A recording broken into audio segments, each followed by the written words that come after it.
Hey everybody, it is Sunday, so it's Stippling Sunday. Um, Before I get into everything, holy shit. I posted a time-lapse video of me working on Victoria's hair yesterday, and it is right now my most watched video ever. It's currently at 765 views. I did not take a look to see how many likes, but holy crow. Um, I, I guess people like the shorts. I will have to start doing more of them. So, but until then, I'll do one later today.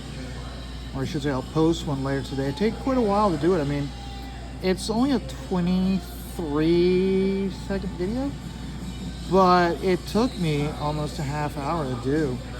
I kind of wish that when I did a time-lapse video that it would be longer. Like, so after a half hour's work, maybe give me at least like 5 minutes worth of content, but no. So we'll just work with what we got. And as long as the views are there and the people are enjoying watching the progress of doing all this work in stippling, I'll keep doing them. So I know YouTube's putting a lot into shorts to combat TikTok. So hey, if it's gonna help me out, I'll keep doing it. So I'm of course at my local dive bar. That's the reason why you can hear the music in the background. I'm going to try to speak up and continue to talk, not have any dead air. Because when I get dead air, that's when the YouTube algorithm picks up the music, and that's when the possibility of the video being blocked. It used to be that I would just get a copyright claim on it, and now it's one of those what's I'm getting where they will prevent the video from being aired unless you get a direct tweet from it. So we're going to have to work around that. So last night I was on the chat. I always try to make every single episode of the chat on Saturday nights. And we were doing the mid-year review. Remember, the year-end review is when we do the Don't Give a Damn award show. And so we were doing the mid-review, which, as Danger Vanessa was joking, and it's this is a mental exercise. Well, really what it is basically, it's to help jog our brains about what has happened so far this year. So that way when we do the year-end review with the award show, we aren't second-guessing ourselves as to what happened this year versus what happened last year. And it's just a good way to keep us abreast of what is going on, what has happened this year. So it was very good. Of course, there was a double murder attempt last night. I even remember now what happened, but something happened where I was kind of laughing, and I was laughing quite a few times during the episode. Danger Vanessa, she lost it, and she was dying, and you know she was laughing hard because she pulled away from her microphone, and the harder she laughed, the harder I laughed. And then I know she could hear me laughing, she could see me laughing because I don't use an avatar. So she in turn is laughing just as hard, if not harder. And I'm at this point where I've just like lost it, and I had tears in my eyes. I was crying. I know at one point they made me big screen because I was wiping the tears from my eyes. I'm like, oh, he's crying. Yeah, you're right, I was crying. I was laughing that hard. I mean, we need more laughter in our lives. So thank God for the chat, and thank God for Vanessa for having me on the chat, because once again I get a nice palate cleanser of the soul. So we need more laughter in our lives, and trust me, guys.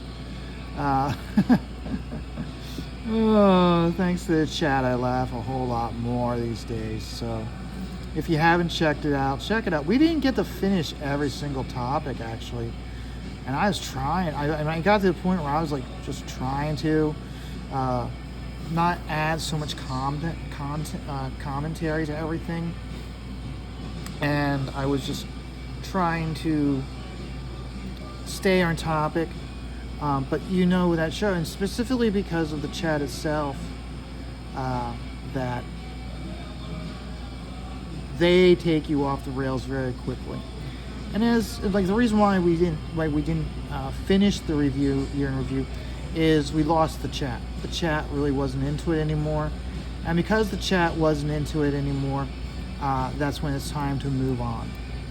So, because remember, the whole purpose of that show is the chat. It's the opportunity for the backers to have a voice on stream, where with a lot of these shows, they don't get the opportunity to be heard, because I mean, you'll have like someone like Ethan's got over like 1,000 people watching. You've got Shane will have like 500 to 800 watching. You'll have like the professionals up to 100, and so when you get up to that many people viewing, it becomes harder and harder to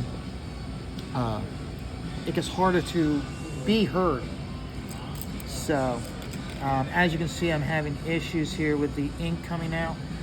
When I'm doing like here and down here, I'm using a thicker ink. I'm using ink that's at the bottom of the well, and it's weird how when you use a fresh ink well, what you get is you get these lines up here. Okay, you get these really thick, bold dots.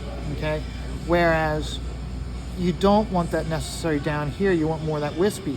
So instead of using a brand new ink well, you go to the old ink well, and you can see how the dots are much more wispy because the ink is thicker, so it's not feeding through the well on the nib as quickly. So you think about it, it's kind of weird how it's like you have brand new ink gives you a thicker dot because it's thin, whereas you get a thicker ink gives you a thin dot.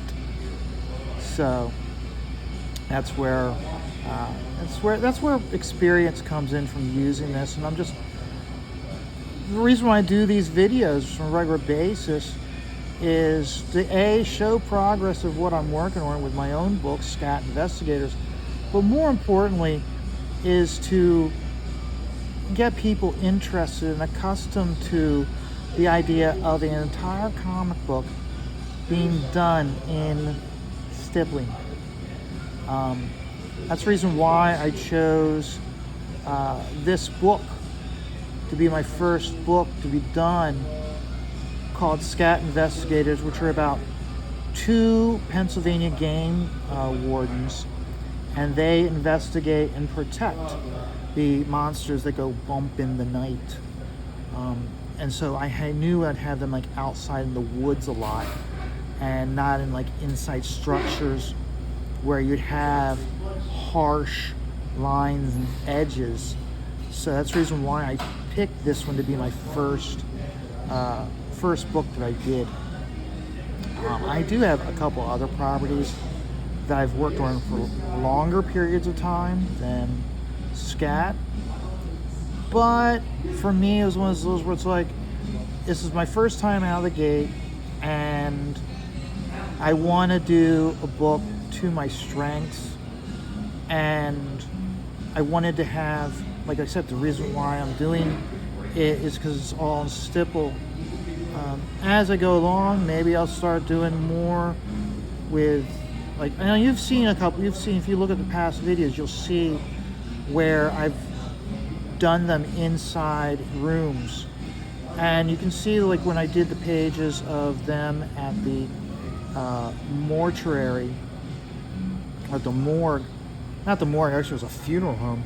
That's how small the town is that they go to review and investigate the body. They can't, they don't have, the town's so small, it doesn't have a morgue. It has the local funeral home is contracted to handle and hold dead bodies for the police. So if you look at those pages, or that page, the interiors aren't as strong, and I may actually redo one of those panels. Not the whole page, just the one panel. I did think of a better way to lay out the panel. And also, because I did where they go to the cabin in the woods, and in this panel here, we're returning to the panel in the woods, you can see much better how I'm doing a better job of constructing the environment that blends in with the inking, or the method of stippling. So that's why I'm going to redo the one panel, and I'm learning as I go along.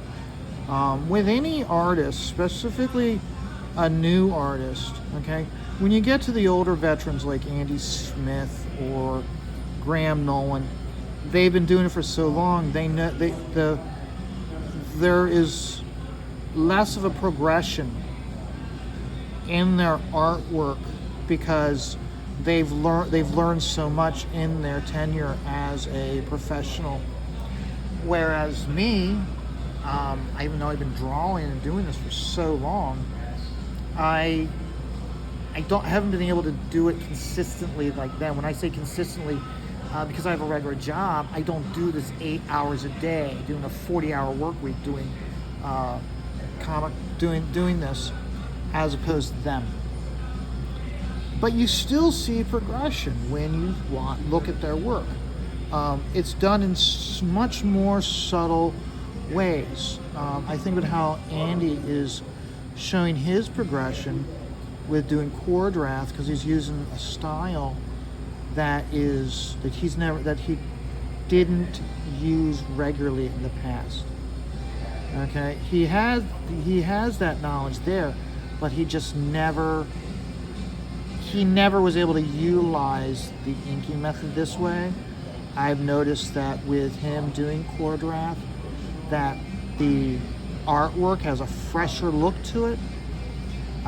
He's being much more complex with doing, like, say, a fight scene inside the page.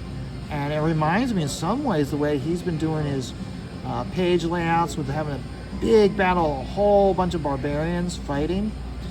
For me, I look at it and go, that's kind of reminiscent of how George would do it.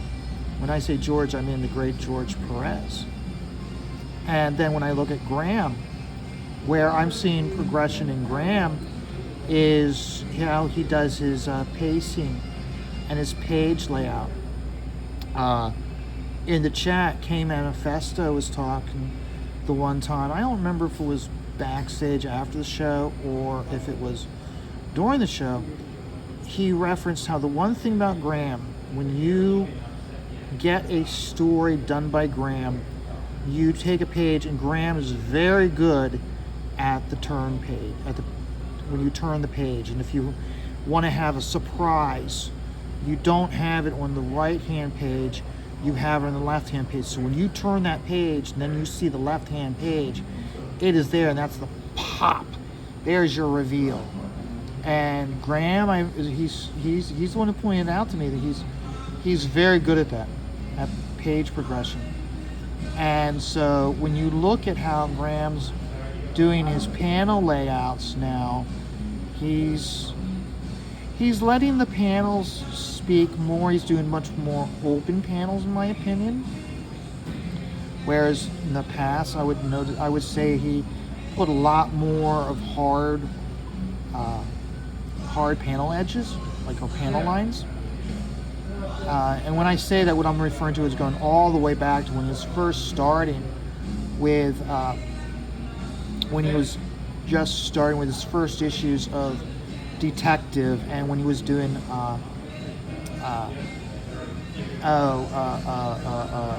Power of the Atom and Hawkworld. I see a lot more. And the reason why I bring those up is because I'm going through my books of what Graham's done to pick out what do I want Graham to sign. And I find myself going more towards his older work than his newer work.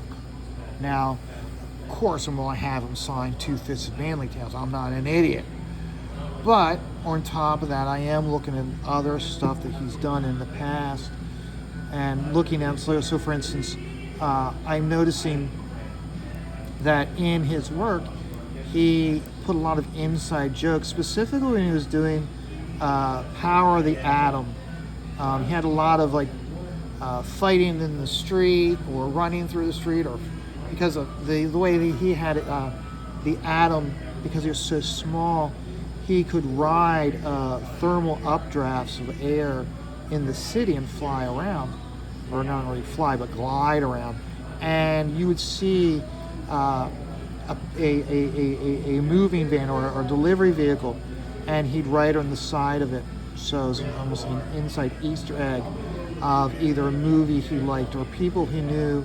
I know in Power of the Atom, there's a bakery service store called Julia's, and we all know why that bakery is called Julia's. So I look at that and I joke and I'm like, I wonder if Graham is going to have Julia's bakery and pastries. I wonder if she is going to be in the Nolanverse. And if she's in the Nolanverse, does that interconnect the Nolanverse as a parallel dimension to the DC universe? I'll have to bring that up to him and mention it to him when I see him. Of course, I'll do it in a humorous way, so that way it's hopefully he sees the humor in it too. So, but hey guys, I'm gonna stop with this where I am. One of the reasons why I'm stopping is this nib is giving me fits here. So, hey, and that's one of the things that's frustrating when you're doing a video. You're trying to provide a presentation while you're doing your work, and sometimes the equipment that you're working with just doesn't want to cooperate because the camera's working. But of course, as soon as I'm done here and I go to clean this nib, I'll probably be able to work for the next 10-20 minutes without any problem by this nib. But right now, it's giving me fits. It's giving me an attitude. So, hey, hi guys, have a great day. Remember, life is stressful, and that's why you just take it all one dot at a time.